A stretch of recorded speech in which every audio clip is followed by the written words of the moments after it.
How did one regime convince millions to believe lies and then lose their trust completely? After devastating defeat and national shame, Germans faced crushing poverty, mass unemployment, and desperate uncertainty about their future. A cheap radio changed everything. One catastrophic battle shattered the illusion. They started listening to forbidden broadcasts. But the real turning point came when reality became impossible to hide. Exploitation of vulnerability. After World War I ended, Germany was broken. The country lost the war, and the punishment was severe. Millions of Germans had no jobs, families couldn't afford food, the nation felt humiliated and abandoned. People were angry, confused, and desperate for someone to blame. Into this chaos came the Nazis, offering something powerful, simple answers. They pointed fingers at specific groups, Jews and communists, and said they are the reason you're suffering.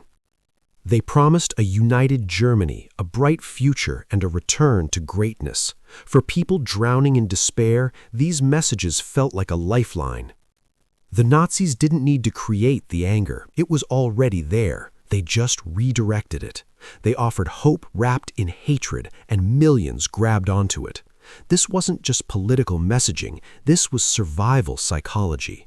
And it worked because the pain was real.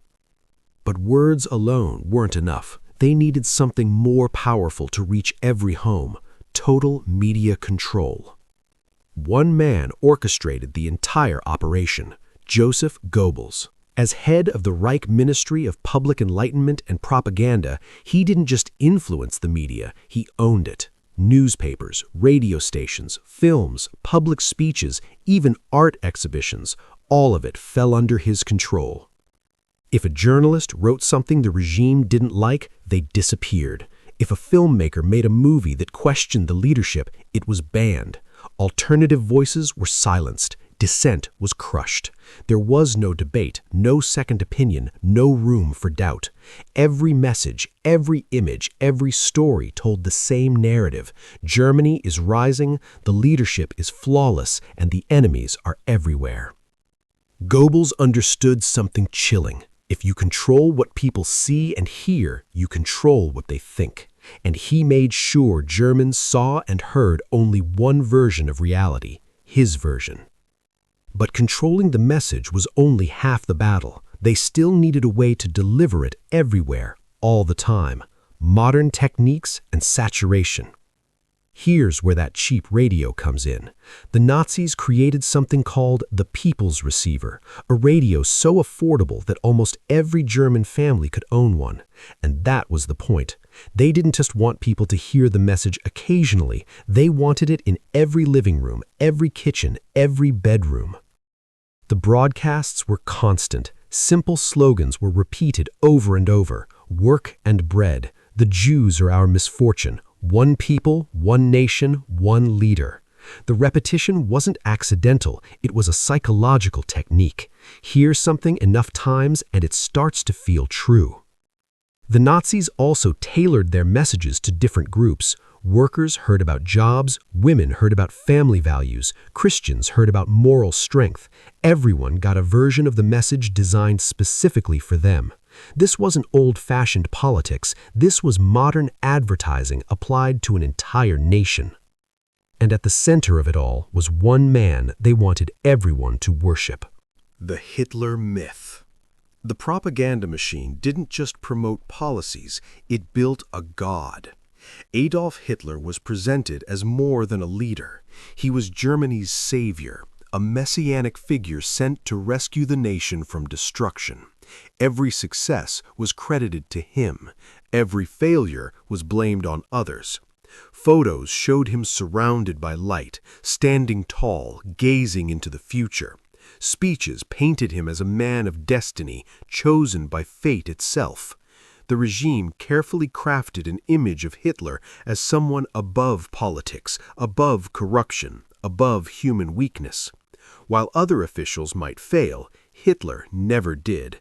At least that's what the propaganda said.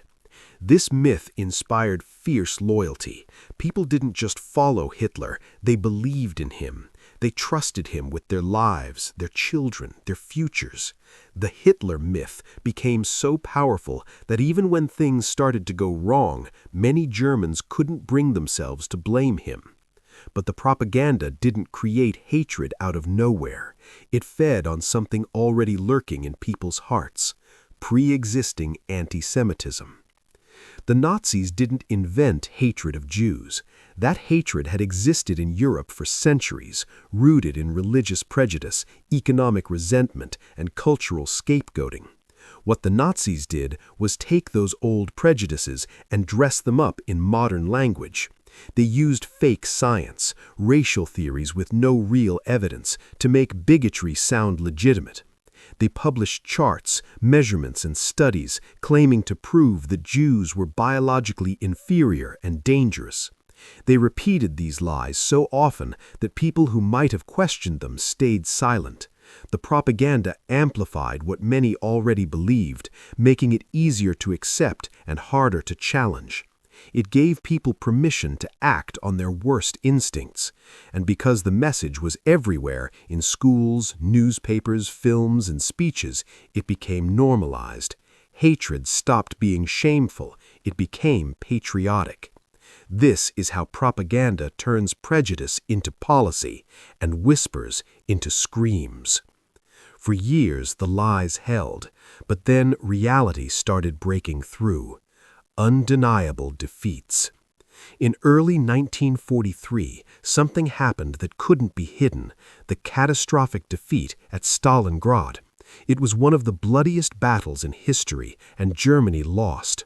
Hundreds of thousands of soldiers were eliminated, captured, or frozen in the brutal Russian winter. The regime tried to spin it, to downplay the disaster, but the truth was too big to bury. Families stopped receiving letters from the front. Lists of the fallen grew longer. The promises of easy victories started to sound hollow. Before Stalingrad, Germans believed their military was unstoppable. After Stalingrad, doubt crept in. More defeats followed, in North Africa, in Italy, on the Eastern Front. Each one chipped away at the illusion. Goebbels could control the newspapers, but he couldn't control the battlefield. And when the gap between propaganda and reality became too wide, people stopped believing. This was the moment the facade began to crack. And as the battles were lost abroad, life at home became unbearable: war hardship. While soldiers faced destruction at the front, civilians faced it at home. Allied bombs rained down on German cities night after night. Buildings crumbled. Entire neighborhoods were reduced to rubble. Families huddled in basements, praying to survive until morning. Food became scarce. Rations shrank. People went hungry. The propaganda films tried to keep spirits high, showing cheerful Germans marching toward victory, but in reality, mothers were burying their children and fathers weren't coming home. The regime pushed messages of resilience, telling people to stay strong, to sacrifice more, to believe in final victory. But words couldn't fill empty stomachs or rebuild destroyed homes. Entertainment films couldn't drown out the sound of air raid sirens. The contrast between what the propaganda promised and what people actually experienced became impossible to ignore. Reality was louder than any broadcast. And in the silence between the lies, people started searching for the truth. Information gaps and mistrust. Despite severe laws that made listening to foreign broadcasts punishable by imprisonment or worse, many Germans began doing exactly that.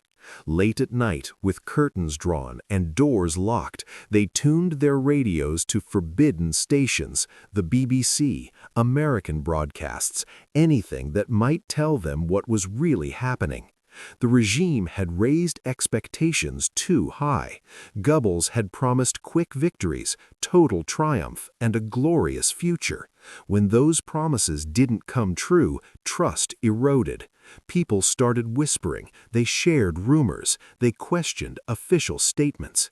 The propaganda machine, once so powerful, began to lose credibility. The more it insisted everything was fine, the less people believed it. Information gaps grew into chasms, and once doubt takes root, it's nearly impossible to kill. The spell was breaking, not because of a single dramatic moment, but because of thousands of small betrayals between what was said and what was true. But the final blow came when the regime itself collapsed. Collapse of the state. In the end, the propaganda machine didn't fade, it shattered. As Allied forces closed in from all sides, the Third Reich crumbled. Cities fell, leaders fled or took their own lives. The state that had seemed so powerful, so eternal, simply ceased to exist. And then came the reckoning. Allied soldiers forced German civilians to tour concentration camps, to see the piles of bodies, the gas chambers, the evidence of systematic extermination. Newsreels showed the world what had been hidden. The full scale of the regime's crimes, the Holocaust, the mass elimination, the unimaginable suffering became undeniable. A new media emerged, one committed to exposing the truth and preventing such lies from ever taking hold again. The propaganda had worked because it controlled reality. It stopped working when reality could no longer be controlled. The lesson was clear. Lies can deceive millions, but truth, eventually, always finds a way through. And that's a lesson the world must never forget. The propaganda worked because it fed on real pain and offered simple answers. It stopped working when reality became impossible to deny. History teaches us that lies, no matter how powerful, eventually crumble when confronted with truth. The lesson remains urgent today. Question what you hear, seek multiple sources, and remember that control over information is control over minds. Truth always finds its way through if we let it.